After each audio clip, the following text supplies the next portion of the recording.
Hello and welcome to City Scopes. I'm your host Scott Kurland, and with me today is Luke McAfee and Nicholas Aho from Ripple Effect Peer Support Center. Gentlemen, thank you for being here. Thanks for having us. Thanks so much for having us. So, what is Ripple Effect? I know you're associated with Gamma. How did you guys come to Leominster, and how did you get involved with the community? Yeah, so again, thanks so much for having us. Ripple Effect is a peer recovery support center. And what is that? We're attempting to provide a space for folks who are either seeking recovery, curious about recovery, or in long-term recovery to have a place to come and find connection and find community. Yeah. So Gamma, like you mentioned, our host agency, their mission is to create a world where individuals can ask for help no matter who they are. And we play a part in that. Here in Leominster, Gamma saw a need for a peer recovery center, found a building, opened, and assembled the team that we have now. That was October 30th. We had our grand opening. Yep. So why don't you tell us about your backstories? How you got involved, what made you want to give back? I'll start. So I'm in recovery. I have 28 months in recovery. So when I got clean this time around, I went to Florida, and I came back, and I started working at the shelter in Leominster. And like through my active addiction, I built relationships, and one of them was with the Leominster Police Community Outreach Team. Janessa McQuaid, so I started working for her at the shelter. And then through over time, building relationships, I met Ray, who's our director, and then I left the shelter and went over to Ripple Effect to better serve my community in the recovery aspect. That's amazing. What about you, Luke? Yeah, so like Nick, I was born and raised here in Leominster. Did most of my active addiction here in Leominster, wreaked havoc here in Leominster, and I also found recovery here in Leominster. Thankfully, Leominster, even before Ripple Effect, has had a pretty strong recovery community, and with the addition of Ripple Effect, I feel like Leominster now is at the forefront of recovery and where the recovery movement is going. I'm 32 years old now, and I found recovery when I was 20 years old, so I've been around a little while. And when you're around a little while, you build community and build connections, and so when Ripple Effect was assembling their team, I was one of the folks that they considered to come on board, and what a gift to be able to make a difference in our hometown. I had to do it. I had to. Yeah, could not say no. So how does it feel to give back and to basically know that you're doing good and you're helping people the way someone helped you once?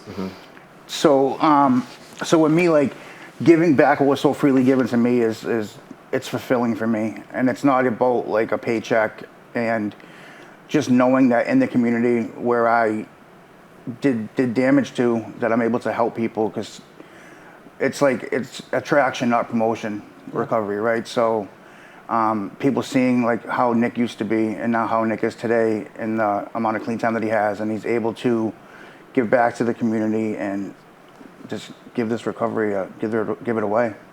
That's great. Now, I'm going to start with Luke first because you answered last. Can you take us through a typical day for you? Basically, how does your day start? What programs are you trying to set up for people? Are you reaching out to individuals, trying to set up, meetings for them? What's your typical day? And then I'm going to go to you, Nick. All right. So it's a great question. It's a funny question to answer because the word typical really doesn't happen at Ripple Effect. Every day is a little bit different, and that's what makes working there so fun. So I'm going to get to your question, but a peer recovery support center, how it works is everything that we do is generated by the voice of our community members. So members join the center, and for some of them, this is an opportunity to have a voice that means something, that matters, for some of them for the first time. So from the name Ripple Effect came from our members. Our logo came from our members. Our day-to-day schedule came from our members. What services we provide comes from our members. We have community meetings once a week. Yeah, weekly, Wednesdays. Yep. Wednesdays alternating 12 o'clock and 5:45. And it's at those that we might present ideas for activities, for recovery groups, recovery offerings, or the community members might bring ideas to us, and then the community members have a chance to vote on them. After they vote on them, so a typical day, today's Tuesday, 9 o'clock we open, coffee goes on, coffee hour starts the day. Some folks may come in, share a cup of, Nick says a cup of recovery with us. Yeah. We're usually there, either, working on what's to come for the rest of the day, working on the month ahead. And it's a time for members to just have a place to go and be. 12 o'clock, we have an all recovery meeting, which should be happening right now, which is being led and facilitated by one of our members. Let's see. That's the ripple effect you're talking about. That is the ripple effect. One person helps one person, and they help someone else. And I remember when we were talking to set up this interview, you mentioned that, and the whole water analogy is just great. It works. It works. So could you explain this? Actually, this question comes from one of your members of Ripple Effect, and I thought this was a great question. So can you explain the struggles that people with addiction are going through and people might not be aware of? So the community watching this, basically, normally, what don't they know? So, Nick, do you want to go first? So rephrase the question. So Yeah. So this is the question that was asked. One of your members asked, could you explain the struggles that people with addiction are going through that many people aren't aware of and don't think to ask? All right. So housing. Housing's a huge barrier right now for a lot of people coming out of treatment. There just isn't housing.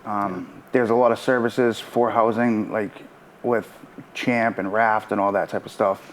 But I feel like the housing aspect of it, like people go into, coming to us to go into halfway house, or coming from halfway house to us, there's like a gap for people. We're seeing people's like plans that they want to, like their aftercare plans to go into a shelter. And it's kind of like, it's like regressing because you're coming from shelter, like there's steps to this recovery, right? Yeah. So you've came to here and then it's to go back into the shelter. It's like, it's sad to see, but with such lack of housing, for me, that's what I see a lot at the center. I don't know if Luke has something else that he wants to touch on. Yeah, housing definitely is a huge issue. I think for a lot of folks, so what people may not know is that not everybody has a place to live, not everybody has food to eat, clothes to put on, and for a lot of folks going into treatment, what they bring into that treatment center is all they have. So when they come out without any sort of plan in place, it can be really difficult. And so centers like ours, peer recovery centers, not that we provide housing or meals or those sorts of things, but the areas where we don't have a direct solution, we're hoping and we're building connections to be able to at least point folks in the right direction with some of those things. Yeah. So it's recovery's it's a all life encompassing endeavor. That leads into the next question. What types of recovery options do you offer? And is it specifically addiction recovery, or are there other forms like trying to find housing, trying to find job support for people? Yeah, so our primary mission at Ripple Effect is centered around addiction recovery, substance use. But I mentioned all the other things that folks are bringing in to the center when they're seeking help. We're fortunate to be part of our host agency, Gamma, who is a pretty huge umbrella of resources. So where we may not have something direct within the center. We provide a space for folks to seek those sorts of resources. Gamma has what are called recovery support navigators, and we see them daily meeting with our members to help them get lined up with benefits, with housing, with meeting support, with probation, with all sorts of different life issues. Yeah. So, one question, I was very curious. If someone doesn't have transportation to get to Ripple Effect, to get to one of the meetups or one of the sessions, do you help provide transportation? Do you help facilitate like a carpool or get them a Mart Bus schedule? So we're grateful that the city of Leominster just got us a van. So we're definitely grateful for that. And we have been short-staffed, but our goal is to maybe find like, so to say, like muster points to where we can meet up, grab people, whether it's from the local sober houses, from the Women's Halfway House. But we do have a van that brings our members to the activities that we go to. Like we just went to the Woosocks. So there are a lot of activities that we do. We do have a van for that to pick up transportation right now to come to our meetings. We don't have anything in stone, but we're definitely working on that, and we will let the community know when that is available. Now, you mentioned the Woosocks. What events do you facilitate for your members? So on a day-to-day basis, we provide a space for all different walks of recovery, all different pathways. So we have SMART recovery meetings, we have Dual Recovery Anonymous meetings, we have a women's recovery meeting on Tuesday nights. We have a pretty vast array. We have art with one of our members every other week. So different recovery events in-house. Now with our transportation, we're able to open the doors a little bit and explore other things. Like Monday night, last night, we went to a free CrossFit class. We've been doing that on Monday nights. Thursday nights, we run Mount Wachusett with another recovery group. We went to the Woosocks recently. This month, coming up on the 13th, we're going to Art on the Rocks. So we're reaching out to other organizations, trying to collaborate as much as we can and get folks involved in the community, not just the recovery community, but our community here in Leominster as a whole. Yeah. So one thing I would like you to talk about is we hear the term stigma a lot. Can you talk about that and what are misconceptions that people, can learn from and basically help, the community? Yeah, so I just touched on, one of our goals is to not just be involved in the recovery community, but be involved in the community as a whole. And I think that by doing that, I know that by doing that, we are working to lessen the stigma. Now, we've been involved in the recovery community for quite a while, so on a day-to-day basis, I personally don't feel stigma a whole lot, but that's because I'm in this recovery lifestyle. Yep. We were at Monty Tech yesterday evening, and we were sharing with the graduating LPN class, and we asked folks to raise their hand if they themselves or if they knew someone who was affected by addiction. And not everybody in the class raised their hand. So we then asked, for those of you who could have raised your hand but were afraid to maybe, why is that? And so we got some head nods. There was some body language that signaled to that there is still some stigma when it comes to addiction, recovery, anonymity, different things like that. And so part of our goal is to be less anonymous about being in recovery. Yeah, one thing I know you've talked about in the past is basically creating a dialogue and talking with people and just walking them through it is how you're achieving your message. And I think that is great. And I think that, as you said before, helping one person will lead to someone else paying it forward. So the last question that I have is, do you each have a personal story of helping someone that made you proud that you are part of, Gamma and Ripple Effect? Do you have individual stories that you want to tell, or stories as a team? Probably Brandon. Yeah. Right. So we have a member, Brandon, who came into the center. He was living at the sober house on West Street, but then it was getting sold.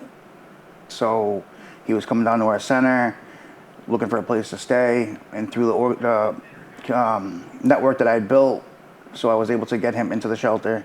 So like that nailed off the housing for him. He was able to get employment. Now he's actually leaving the shelter and going into like a SRO, a single residential occupancy. So that's like the steps that we try to take for people to see the goals that they have and try to meet them for them. What about you, Luke? Hector's who comes to mind I know. every single time we get asked this question. There's this individual named Hector. He stumbled into our doors by accident, probably 3 days after we opened. So November, cold day.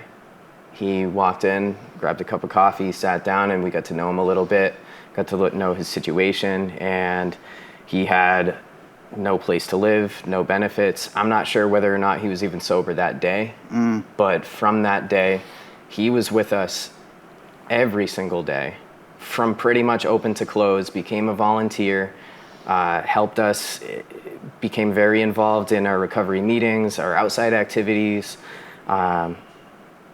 That day, like I mentioned, he had no place to go. That day, fortunately, there just happened to be a bed for him at the local shelter that we were able to get him into. So again, same as our other friend, housing situation.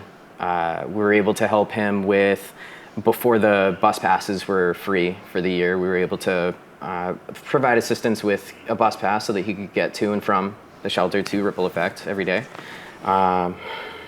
He really became like part of our family. And it's sad to say that probably 4 months into his journey, we lost Hector. Oh, no. Yeah, he was found in his room at the shelter, and we're not sure the cause. But regardless of the cause, it was a huge loss for us. And we carry the memory of Hector through every day at the center. It's constant reminders. All the events we go to, we bring them with us. Yeah. Well, you guys, thanks for being here. Of course. How can people get in contact with you? How can people help out? Is there a number they can call, a website they can go to? So to call the center, the number is 978-384-7337. We are actually in the works of getting a website. We can be found on Facebook, Instagram at Ripple Effect PRSC. 40 Spruce Street in Leominster. Come check us out. Come in the door. All right. So thank you for tuning in. And remember, if you have a topic that you want on Cityscope, please reach out to me, Scott@leominster.tv, and we will see you next time.